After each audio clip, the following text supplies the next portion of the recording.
அனைவருக்கும் வணக்கம். இன்னைக்கு வந்து நம்ம ஃபாலோவர்ஸ் ஒருத்தவங்க கேட்டிருந்தாங்க. ரொம்ப ரொம்பவும் அந்த ஃபாலோவர்ஸ் எனக்கு ரொம்ப காண்டாக்ட்ஸ் ஆக்சுவலி. ஸோ அவங்களுடைய கொஸ்டின்ஸ் என்னன்னு பார்த்தீங்கன்னா, அண்ணன் தம்பி இல்லை அக்கா தங்கச்சி கூட பறக்கிறாங்க, நல்ல ஒரு சொந்த சின்ன வயசுலேருந்து நம்ம ரொம்ப அன்பாக இருந்து பழகுறாங்க.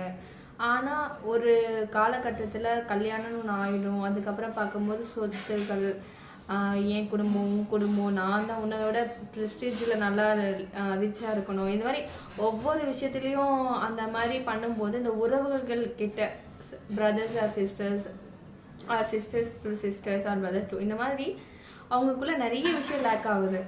அது நிறைய ஃபேமிலியில் இதனாலேயே வந்து நான் எங்கள் அக்காவுக்கு ஃபேமிலி பேச மாட்டேன், என்னோட பிரதர்ஸ்க்கு ஃபேமிலிகிட்ட பேச மாட்டேன். ஸோ இந்த மாதிரி சின்ன சின்ன விஷயத்தில் சொத்துக்களுக்காகவோ இல்லை பண விஷயத்துக்காக நிறைய பேர் வந்து கருத்து வேறுபாடோட வாழ்க்கை வந்து ஃபேமிலியில் வந்து பேசாமல் இருப்பாங்க. உங்களுக்கு நிறைய பேர் ஃபேமிலிக்குள்ளேயும் இருக்கலாம்.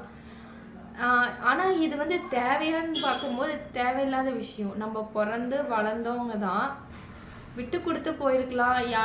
இவங்க தான் விட்டு கொடுக்கணும் அவங்க தான் விட்டு கொடுக்கணும்னு கிடையாது. எவ்வளோ நாள் நம்ம வாழ்ந்துட போகிறோம் சொல்லுங்களேன். யாரும் எதையும் எடுத்து போயிட்டு இப்போ நம்ம என்ன சொல்கிறது, இறந்த பிறகு எந்த ஒரு எடுத்துகிட்டு போக முடியாது. இதுதான் வாழ்க்கை. நம்ம இருக்கிற ஒவ்வொரு விஷயந்தான் உணர்ந்து வாழணும். அதுக்குன்னு ஒரு சண்டையாகவும் சச்சரவாகவும் ஒரு குடும்பத்தோட உறவுகளோட மேம்படாமல் ஒரு சோஷியல் வெல்பூயிங் நம்மளோட சொந்தங்களோட ஒட்டும் உறவும் இல்லாமல் இருக்கிறதெல்லாம் வந்து வாழ்க்கையே கிடையாது. ஸோ நிறைய பேர் ஜென்ரேஷன்ஸாக இருக்கலாம், முன்னாடி நீங்கள் எடுத்துக்கிட்டிங்கன்னா நல்ல ஒரு ஃபேமிலினாலே நல்ல ஒரு அண்டர்ஸ்டாண்டிங், விட்டு கொடுக்கறது, குடும்பமாக இருந்தாங்க. இப்போவும் இருக்கிறாங்க. ஆனால் எப்படி ஆயிடுச்சுன்னா ரொம்ப கம்மியான இதுவாகிடுச்சு. இப்போ எல்லாமே நியூக்ளியர் ஃபேமிலியாக ஆனதுலேருந்து அந்த குடும்பத்தோட பிணைப்புகள் பார்த்திங்கன்னா ரொம்ப ஸ்ட்ராங் கிடையாது.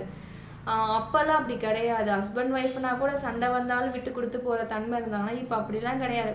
ஏதாவது சொல்லிட்டாங்கன்னா உடனே கோவப்படுறாங்க, உடனே எனக்கு வாழ்க்கையே வேணான்ட்டு டைவர்ஸ் எடுத்துடுறாங்க.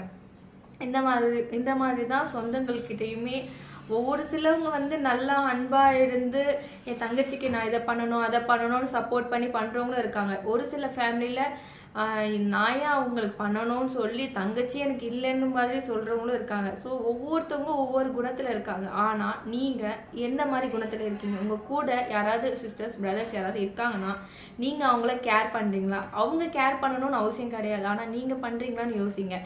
நம்ம வந்து எவ்வளோ நாள் வாழ்வோன்னு யாருக்குமே தெரியாது. அதுக்கு போயிட்டு எதுக்கு ஈகோ சண்டை